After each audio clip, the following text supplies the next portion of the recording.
Olá, olá, meus queridos, sejam aí bem-vindos, a mais uma aula nossa de Sociologia, continuando aí o nosso projeto Fato Livre, não é verdade? Espero encontrá-los bem, novamente, depois ainda aí de alguns meses de pandemia, mas se tudo ocorrer bem, já já a gente volta ao normal, não é verdade? Não esqueçam, pessoal, caso você tenha entendido bem aí essa aula, de dar aquela força pra gente, dar aquele like, seguir o nosso canal aí e estar sempre atentos aos novos vídeos que estão sendo postados. Como nós sabemos, o nosso objetivo aqui é a aula de Sociologia em preparação para o Enem e os outros vestibulares que nós temos aí na nossa realidade, na nossa sociedade. Estamos aqui na nossa 11ª aula, que é uma aula que a gente começa a falar de mais um clássico da sociologia e com Max Weber a gente encerra essa parte de teoria clássica. Encerra entre aspas, gente? Nós temos aí 4 aulas para falar sobre Max Weber e depois nós vamos utilizar esses clássicos para interpretar as outras realidades à nossa volta, não é verdade? Bom, gente, nossa aula de hoje é para dar uma introdução básica aí ao pensamento de Max Weber. Max Weber ele constrói uma nova corrente sociológica chamada ou conhecida como a sociologia compreensiva, ou seja, buscar compreender a realidade não mais a partir dos fatores positivos, mas das coisas boas que a sociedade tem. E Weber ele tem essa visão um pouco mais positiva, aí, por assim dizer, da realidade. Algumas das provocações aí que nós encontramos no pensamento de Weber, gente, olha só.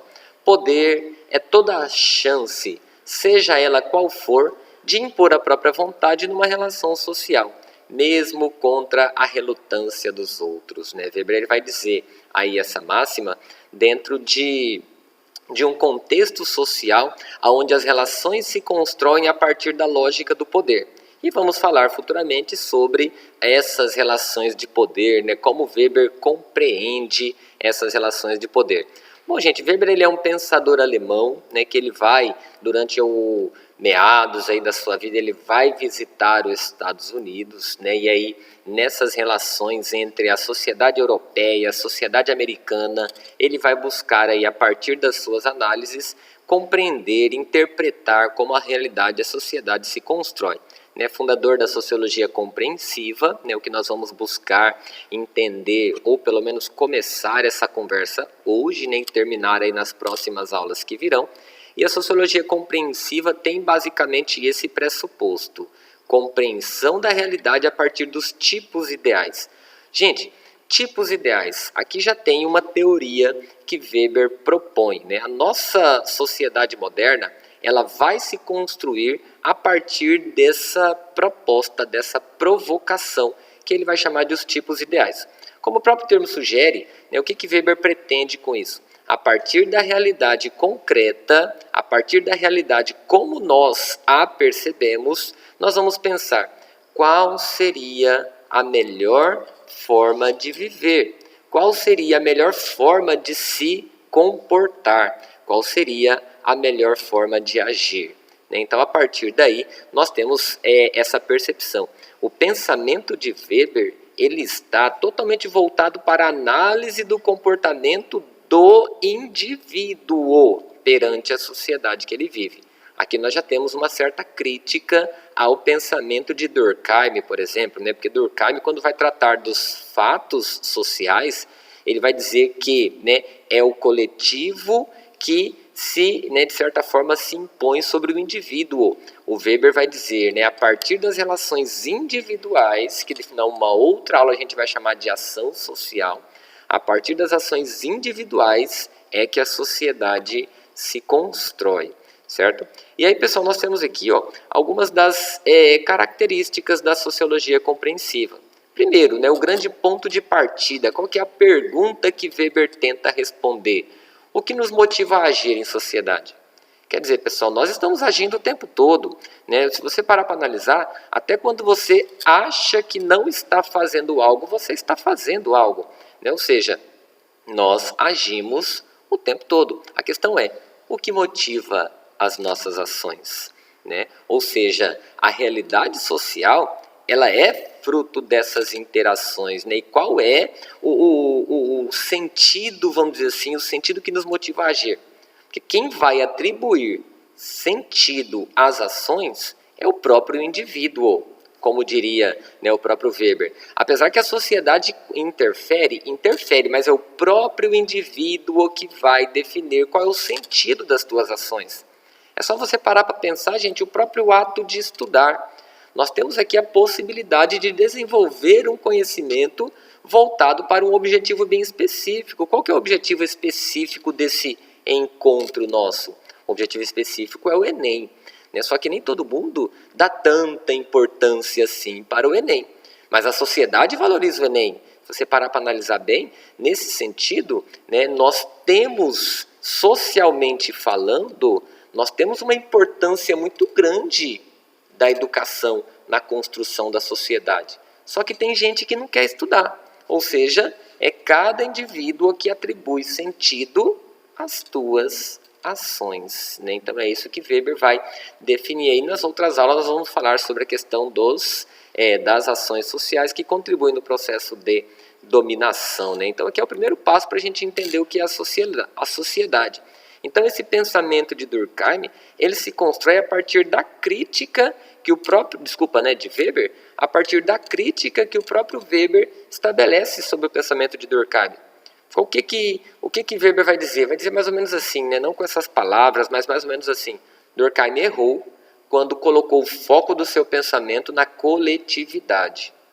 O que constrói de fato uma sociedade são as ações individuais.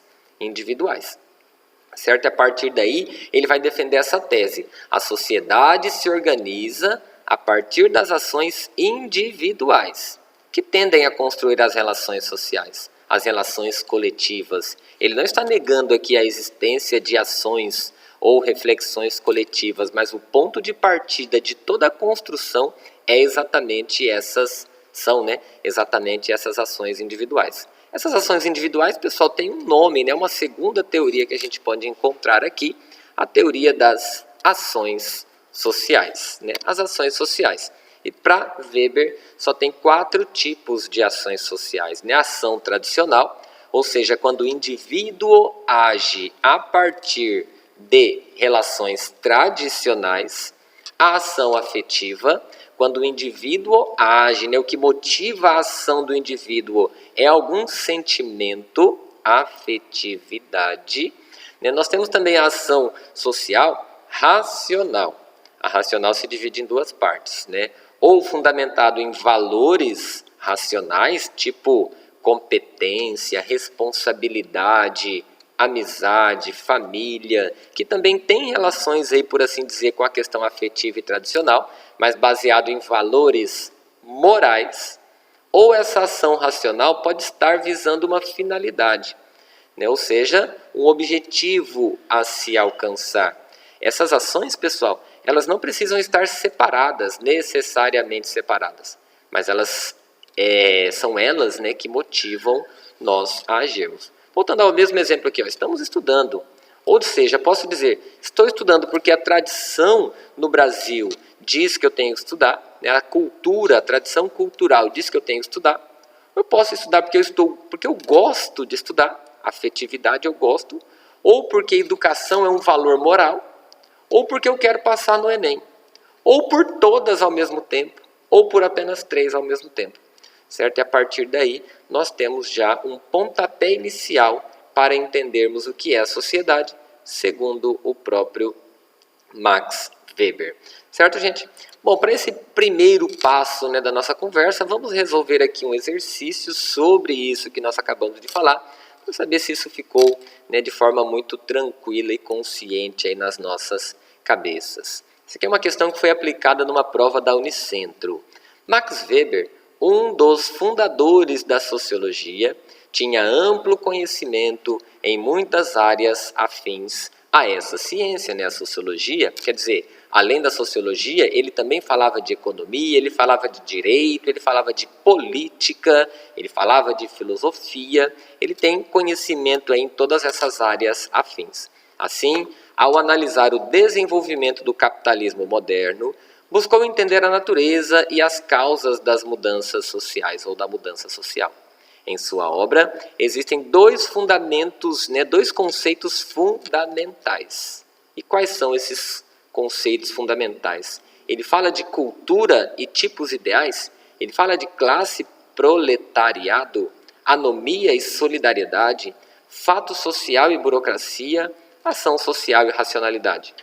Bom, gente, nós sabemos que cultura está muito mais para a área da antropologia, e a cultura que nós vamos analisar no pensamento de Weber não é baseado em princípios antropológicos, basicamente na relação que o capitalismo tem com isso, mas Weber não entra nesse campo. Então, tipo ideal é, mas cultura não, então deixar a falsa. Classe social e proletariado, isso é Karl Marx, como nós vimos nas aulas anteriores, então também está falsa. Anomia e solidariedade, isso é tema de Emile Durkheim, Durkheim que vai definir uma sociedade anômica e as solidariedades orgânica e mecânica, portanto, não é Weber. Fato social e burocracia, novamente, Emile Durkheim é quem vai tratar desses temas aqui na nossa área. Então, só sobrou para nós a ação social e a racionalidade, que é a resposta correta. Bom, gente, como eu falei lá no início, esta é apenas uma introdução, a aula 11 é apenas uma introdução sobre o pensamento de Max Weber. Nós vamos voltar a falar dele em outras 3 aulas, compondo aí um universo de 4 videoaulas para falarmos sobre o pensamento de Max Weber.